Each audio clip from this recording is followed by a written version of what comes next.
मात्र अजून थेट घोषणा पक्ष नेतृत्वासंदर्भातली झाली नाहीये। तर त्या अनुषंगाने आणि राष्ट्रवादीचं विलीनीकरण ज्याच्या चर्चा गेल्या काही दिवसांमध्ये आहेत, शरद पवार पक्षाकडनं खास करून अधोरेखित केल्या जात आहेत या चर्चा भेटीगाठी। तर त्याच्यानंतरचं राजकारण येणारा प्रवास हा सगळा कसा असणार आपण बोलतोय। आपल्यासोबत आहेत राष्ट्रवादीचे आमदार सुनील शेळके आणि त्यासोबतच राजकीय विश्लेषक समर खडस। सुनील शेळकेजींकडे पुन्हा एकदा मी जाईन।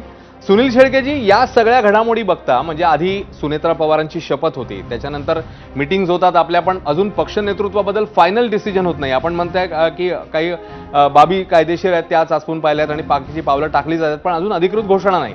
दुसरीकडे शरद पवार पक्षाचे नेते तर आग्रहपूर्वक सांगतायत, पुन्हा पुन्हा सांगतायत अनेक नेते की हो अशा चर्चा झाल्या होत्या, भेटी झाल्या होत्या, तारखा समोर येत आहेत, व्हिडिओ समोर येत आहेत। पण आपल्या पक्षातले नेते जसं आपणही आता बोललात की आम्हाला खरंच काय माहित नाही विलीनीकरणासंदर्भात। ह्या सगळ्या घटनाक्रमाचा मेसेज लोकांमध्ये काय जातो, लोकांमध्ये काय नेमकं याच्यामुळे एक नरेटिव्ह म्हणूया आपण किंवा एक समज जो आहे तो तयार होतो असं आपल्याला वाटतं।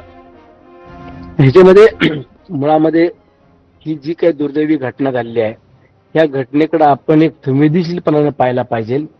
आम्ही पहिलं तांत्रिक अडचणी ज्या आहेत त्या पूर्ण करण्याचा पहिला टप्पा जो क्लिअर केलेला आहे तो विधिमंडळाच्या कामकाजातला, आणि त्यानंतर मग आता पक्ष संघटना किंवा पक्ष धुरा कुणाच्या ताब्यामध्ये दिली पाहिजे हे कायदेशीर प्रक्रिया सांभाळून एक 8-10 दिवसामध्ये हा संपूर्ण कायदेशीर प्रक्रिया तपासल्यावरती 12 ते 15 दिवसामध्ये चित्र स्पष्ट होईल आणि आपल्या सर्वांच्या किंवा राज्याच्या बहुजनांच्या मनातला असलेला जो काही प्रश्न आहे तो देखील सुटली नाही।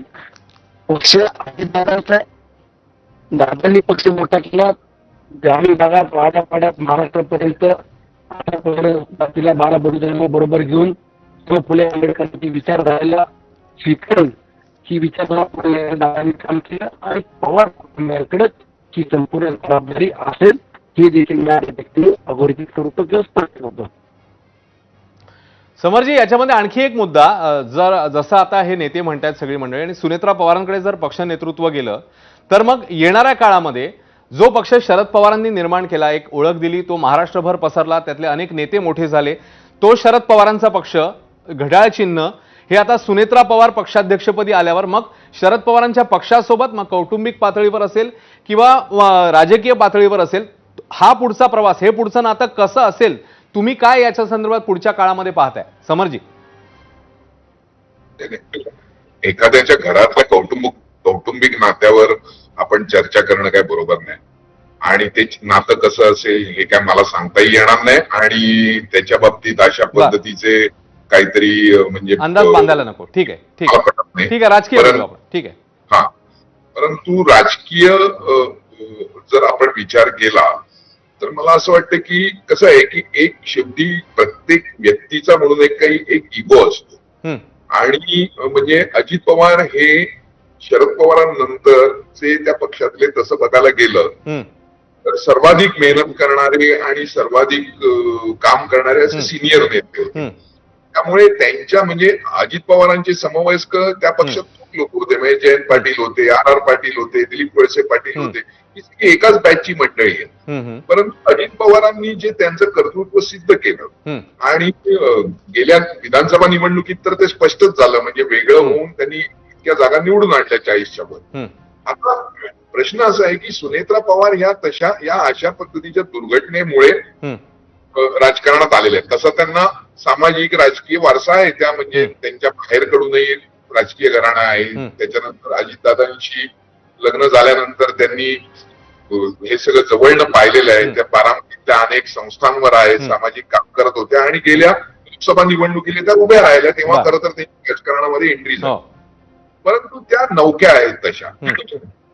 आता अचानक हे नेतृत्व त्यांच्या हातात आलेलं आहे, तर अशा वेळी त्यांच्या नेतृत्वाखाली अजित पवारांच्या नेतृत्वाखाली यायला म्हणजे त्याच्या आधी काय काय टीका झाली अजित पवारांवर, किती पद्धतीने टीका झाली हे आता म्हणजे ते उगाळण्याला आता नाही, परंतु जर तुम्ही काढलं म्हणजे शरद पवारांच्या पक्षातल्या नेत्यांनी पद्धतीची टीका केलेली आहे, जे आज अगदी छाती डोकून सांगतायत की दादांनी मला सांगितलं होतं विश्वास ठेव किंवा दादांनी मला सांगितलं होतं माझ्यावर मी तुझं हे करेन ते करेन, काय काय बोलले होते, तर जी कटुता होती ही कटुता संपायला 2.5 वर्ष लागली आणि अजित पवारांच्या नेतृत्वाखाली आपण गेलं पाहिजे सत्तेमध्ये आणि पक्ष एक झाला पाहिजे हे लक्षात यायला 2.5 वर्ष गेली असं आपल्याला दिसेल।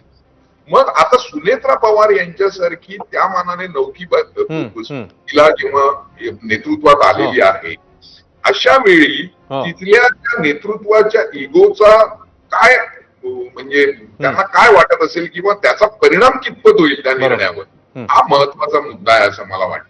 त्याच्यामुळे अजित पवारांच्या नेतृत्वाखाली एक येण्याचा विचार यायला 2.5 वर्ष गेली. सुनेत्रा पवारांच्या नेतृत्वाखाली हे सगळे लगेच एकत्र येतील का? बरोबर, हा कळीचा मुद्दा आहे असं मला वाटतं. आणि त्यामुळे ते कितीही जरी म्हणत असले एकत्र येण्यास अजित पवारांचं म्हणणं होतं, स्वप्न होतं, जे काय होतं ते, पण ते लोक त्यांना जर आता अशा पद्धतीची ऑफर असेल की सुनेत्रा पवार या पक्षाच्या राष्ट्रीय अध्यक्ष होणारच आहेत, त्या राज्याचे उपमुख्यमंत्री झालेले आहेत आणि त्यांच्या नेतृत्वाखाली पक्षांतर्गत आणि सरकारमध्ये तुम्ही यायला तयार आहात का, तर त्याच्यामध्ये त्या पक्षातले कोणते नेते काय निर्णय घेतील हे आज घडीला सांगणं कठीण आहे. त्यातले काही नेते पॉझिटिव्ह असतील, काही नेते निगेटिव्ह असतील असं माझं मत आहे.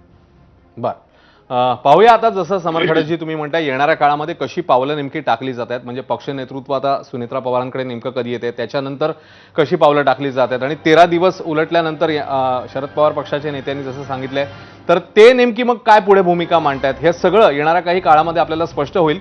तुर्तास या चर्चेसाठी आपण दोघांनी वेळ दिलात. सुनील शेळकेजी आपल्यासोबत होते, अजित पवार पक्षाचे आमदार, आणि त्यासोबतच समर खडसेजी राजकीय विश्लेषक, दोघांचेही आभार. आणि याबाबत आम्ही एक प्रश्न विचारलेला होता, प्रश्नावर प्रेक्षकांनी कौल दिलाय आणि तो दिलेला कौल बघण्यासाठी आता आपण आमच्या पोल सेंटरला जाऊया, बघूया कौल काय सांगतो.